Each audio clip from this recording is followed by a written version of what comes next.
बिस्मिल्लाहिर्रहमानिर्रहीम। अस्सलाम वालेकुम वरहमतुल्लाहि वबरकातुहू।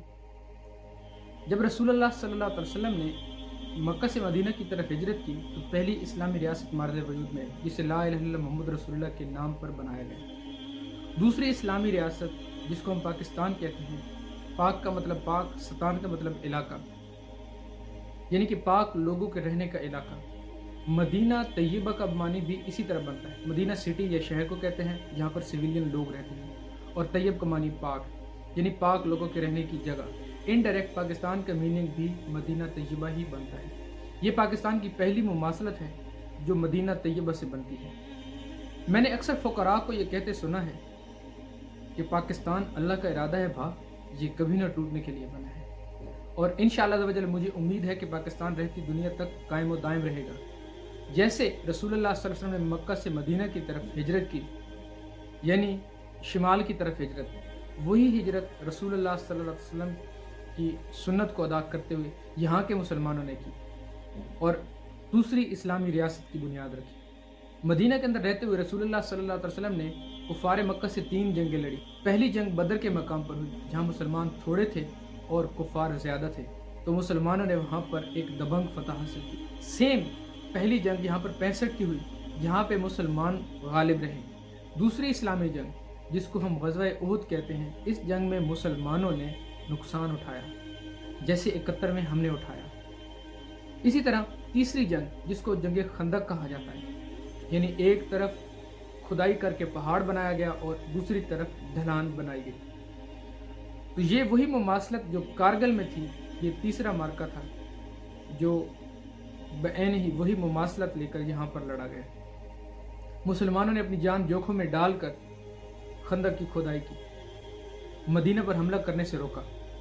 और चौथी जंग जिसको हम फतेह मक्का कहते हैं, वो रसूलुल्लाह सल्लल्लाहु अलैहि वसल्लम ने ऐसे लड़ी जिसका कुरान करीम में इरशाद होता है, इन्ना फतहना लका फतहन मुबीना। ये खुल्लम खुला फतह थी जो अल्लाह ताला ने रसूलुल्लाह सल्लल्लाहु अलैहि वसल्लम को दी। इसी तरह पाकिस्तान जो चौथी जंग लड़ेगा, जिसको हम ग़ज़वा हिंद कहते हैं, जिसकी रसूलुल्लाह सल्लल्लाहु अलैहि वसल्लम ने बशारतें दे रखी हैं, वो ग़ज़वा इंशाअल्लाह अज़्ज़ वजल हम अनकरीब लड़ेंगे। नाज़रीन, आपको चंद मारूज़ी हक़ाइक़ जो बताना यहाँ पर ज़रूरी समझता हूँ कि हम तीसरी जंग अज़ीम की तरफ बड़ा तेज़ी से जा रहे हैं। वो कैसे जा रहे हैं? सी पैक पाकिस्तान की शहरग है, और इस शहरग को काटने के लिए अब रशिया और चाइना दोनों गर्म पानियों तक इस तरफ से रसाई चाहते थे। चाइना के अंदर, बीजिंग के अंदर जो सप्लाई चाहिए होती थी, जो यूरोपियन कंट्री से आती थी, पाकिस्तान से होके बीजिंग तक का जो डिस्टेंस है वो तकरीबन 42 दिन का बनता है। तो इसलिए चाइना भी सी पैक को किसी तरह से खोना नहीं चाहता, और रशिया भी गर्म पानियों तक जो रसाई चाहता था उसका भी उसको सलूशन मिल गया है। रशिया गर्म पानियों तक रसाई हासिल करने के लिए पहले अफ़गानिस्तान बहाना बना के निशाना पाकिस्तान को लेके आया, लेकिन पाकिस्तान अल्लाह का इरादा है, ये कभी ना मिटने के लिए बना है। इसलिए अल्लाह ताला ने रशिया को वहाँ पर मुंह की खिलाई और वो वहीं से वापस पलट गया। इसी तरह अमेरिका आया।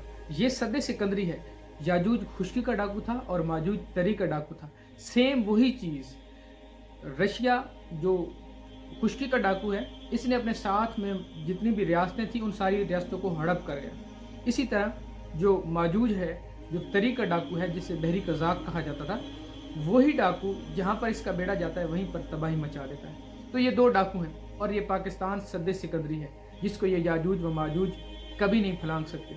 हाँ, जिस रोज़ इन्होंने अल्लाह की मान ली, अल्लाह की इंशा और मंशा मान ली, उस रोज़ ये मुसलमान होकर आएंगे और हम इनका वेलकम करेंगे। लेकिन उससे पहले अगर ये चाहें ये इस दीवार को चाटते रहें तो कभी इसका बाल भी बिका नहीं कर सकेंगे। अब रसूलुल्लाह सल्लल्लाहु अलैहि वसल्लम की वो मुमासलत जो 4 जंगें और फिर फ़तेह मक्का, इसी तरह पाकिस्तान की भी 4 जंगें और फिर फ़तेह हिंदुस्तान। 60 लाख यागियों के लश्कर की जो भविष्यवाणी है वो हिंदुओं की जो किताबें हैं उनमें मौजूद हैं। हाँ, हिंदुस्तान से हम नफ़रत नहीं करते। हाँ, ये है कि हिंदुस्तान को पाकिस्तान पर मुसल्लत किया जाएगा। जैसे अमेरिका ने अफ़गानिस्तान और इराक़ के अंदर किया, वही कहानी वो शाम के अंदर दोहराना चाहता था, लेकिन वहाँ पर उसको रशिया की मुखालफत का सामना करना पड़ा। अब अमेरिका रशिया की मुखालफत डायरेक्ट कभी जंग की सूरत में मोल नहीं ले सकता, इसलिए अमेरिका ने रशिया को उलझाने के लिए यूक्रेन का महाज रशिया के लिए खोल दिया। अब रशिया वहाँ पर उलझ के रह गया, लेकिन रशिया को चाइना की सपोर्ट थी, इसलिए चाइना को भी उलझाने के लिए अमेरिका ने दूसरा गेम प्लान किया कि उसको ताइवान में उलझा दिया। अब अमेरिका अपने तौर पर बताते खुद आज़ाद फील तो कर रहा है, लेकिन अमेरिका को बिल्कुल चैन नहीं है। जिन 20 सालों में अमेरिका अफ़गानिस्तान के अंदर रहा है, उन्हीं 20 सालों में चाइना ने अपने यहाँ मसनूई जजीरे बनाए हैं। अगर आप महल वकूअ देखें तो आपको चाइना के साथ जितनी भी रियासतें हैं, ये सारी की सारी अमेरिकन नवाज रियासतें हैं। जापान रशिया अपना अमेरिका का हामी है। इसी तरह जो कोरिया है, एक शिमाली कोरिया और दूसरा जो है जनूबी कोरिया, इनमें से जो शिमाली कोरिया है ये रशिया का हमायती है, इसका अमेरिका का हमायती है। इसी तरह और दीगर कुछ और कंट्रीज़ भी हैं जो आप नक्शे पर जाकर देख सकते हैं। तो ये सारी रियासतें चाइना को जो है आंखें दिखा रही हैं रशिया की अपना अमेरिका की हमायत में। तो इन 20 सालों में चाइना ने वहाँ पर मसनूई जजीरे बनाकर अपना डिफेंस मजबूत किया है। अब सर्दियाँ आ रही हैं तो जो मगरबी यूरोप है, इसको गैस की किल्लत होगी, खुराक की किल्लत होगी, तो उसको लाजमी तौर पर रशिया के साथ कंप्रोमाइज़ करना पड़ेगा। रशिया जिसको मशरकी यूरोप कहा जाता था, ये पहले एक ही था, तो मगरबी यूरोप जो है वो सरेंडर कर देगा रशिया के आगे जब वो देखेगा कि चाइना के बहाज पर अमेरिका मात खा रहा है। अब जब अमेरिका वहाँ से मात खा रहा होगा तो वो यहाँ पर देखेगा कि जितनी भी रसद है चाइना और रशिया की, वो गवादर पोर्ट के ज़रिए अपना रशिया और चाइना तक पहुँच रही है। तो इसलिए ये इंडिया को कहेगा कि पाकिस्तान पर चढ़ दौड़ो। जब इंडिया यहाँ पर अटैक करेगा तो उसको भी यहाँ पर मुंह की खानी पड़ेगी। ये वो लम्हा होगा जब पाकिस्तान को फतह होगी। तो ये अल्लाह के वादे हैं जो पूरे होकर रहेंगे इंशाअल्लाह ज़वजल, और ये वक्त बड़ा करीब आ चुका है। पिछले दिनों इंडिया के एक राइटर डॉक्टर वेद प्रताप वेदक नाम था उनका, वो दुनिया न्यूज़ में कॉलम लिखते हैं। तो उन्होंने कहा था कि कांग्रेस को अपने ख़ानदान से बाहर एक लीडर मिला है। क्यों मिला है? क्योंकि कांग्रेस अब थक चुकी है। तो मुझे 1932 में कहे गए एक बुज़ुर्ग के 4 जुमले याद आए, मैं आप लोगों के साथ शेयर करना चाहूँगा कि कांग्रेस थक जाएगी, लीग लटक जाएगी, स्वराज ताराज हो जाएगा और उसके बाद रूह का ज़हूर होगा। अब हम देखते हैं कि कांग्रेस के थक जाने की इत्तला हमें डॉक्टर वेद प्रताप वेदक साहब ने दे दी है, और दूसरे नंबर पर जो लीग है इसका कोई वली वारिस नहीं रहा। आप देख सकते हैं न नवाज शरीफ इसका वली वारिस रहा है, ना शहबाज शरीफ है, और मुल्क जो है वो स्वराज ताराज हो चुका है। पहले इनडायरेक्ट आर्मी की गवर्नमेंट थी, लेकिन अब आर्मी की गवर्नमेंट को भी कोई तस्लीम करने को तैयार नहीं है। खान साहब की भी गवर्नमेंट नहीं है। तो स्वराज ताराज हो चुका है। पाकिस्तान का कोई भी जो किसी भी पार्टी से हो, कोई भी इदारा हो, वो पाकिस्तान पर हुकूमत नहीं कर रहा। तो ये स्वराज ताराज है, और उसके बाद फिर रूह का ज़हूर होना है। अब रूह के ज़हूर का वक्त है, इसलिए हमें बतौर मुसलमान अपने अमाल को भी सीधा करना होगा, और हमने हिंदुस्तान को न सिर्फ फतह करना है बल्कि आईने खुदाबंदी लेके वहाँ पर जाना है। तो हम जो आज के मुसलमान हैं, हम मात क्यों खा रहे हैं, हमें मुंह की क्यों खानी पड़ रही है? क्योंकि हमने कुरान से मुंह मोड़ लिया।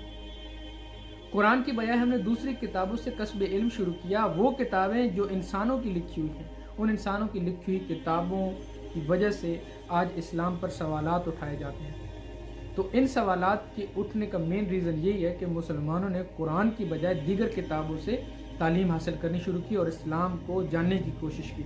शख्सियत परस्ती, मजहबी पेशवाइयत और मुल्लायत और सियासत, ये वो दुश्मन अनासर हैं जो कानून के फलाही निज़ाम को रोकने के लिए वज़ा किए गए हैं। तो ज़रूरत इस अमर की है कि हम एक मरतबा फिर अल्लाह की रस्सी यानी कुरान करीम को मजबूती से पकड़ें और तफरके में ना पड़ें। अगर वीडियो अच्छी लगी हो तो अपने कीमती राय का इजहार ज़रूर कीजिए। अगर किसी पॉइंट से आपको इख्तलाफ हो तो इख्तलाफ रखना आपका हक बनता है, लेकिन इल्मी इख्तलाफ कीजिए। दुआओं की दरख्वास्त। अस्सलाम वालेकुम रहमतुल्लाहि व बरकातहू।